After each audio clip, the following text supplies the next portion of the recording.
Oh wow, so another coup in Africa. We've got Gabon now that's joined the coup train, which is not a great thing in Africa.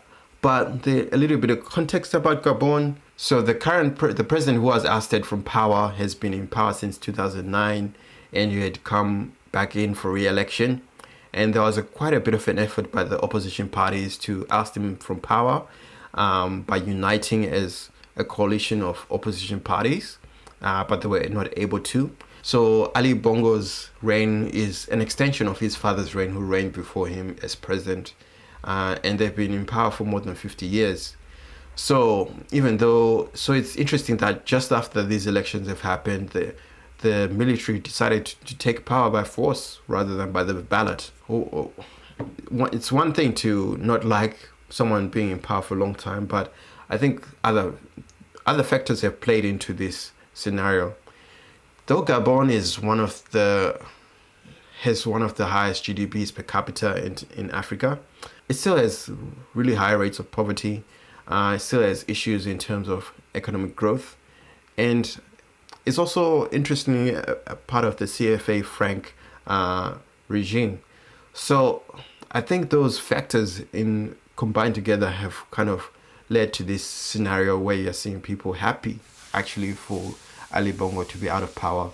So I think even though economics may not have played the full part in this coup, it's probably played a significant part in the attitudes towards the outcome of this coup happening.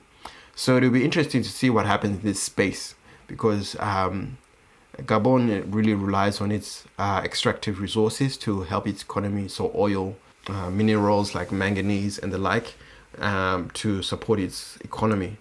So it will be interesting to see what the direction will be of the EU if they decide to put sanctions on Gabon because of the military taking over power, and whether other countries will put sanctions. That'll even put more pressure on Gabon's economy and push it down in terms of its productive output potential. So it'll be interesting to see how this plays out. Whether these coup leaders will do good for the economy, it remains to be seen. One of the key issues I have with coups is that the people who end up taking power might not necessarily be the people who are best at policy. But it all depends on who they decide to put in the places to be technocrats or people who decide on policy.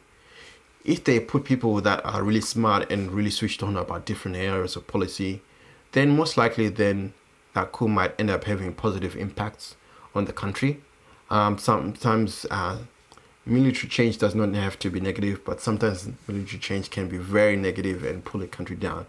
So it will all depend on how they run this show and how it actually benefits the people of Gabon, rather than lining the pockets of quite a few people who have led this coup. It seems like there's a pattern sort of showing up with a few countries that are aligned who have had colonial history to France. I don't know if it's a coincidental or there's something going on here. So we'll watch this space and see what happens. But it'll be interesting to see how that plays in a part in this coup plays a part in Gabon's economic fortunes in the future, and we'll be watching this space. So guys, if you enjoyed this content, my name is Abe, this is Coffee Economics. Make sure to hit the subscribe button down below. I'll catch you guys in my next video. Bye.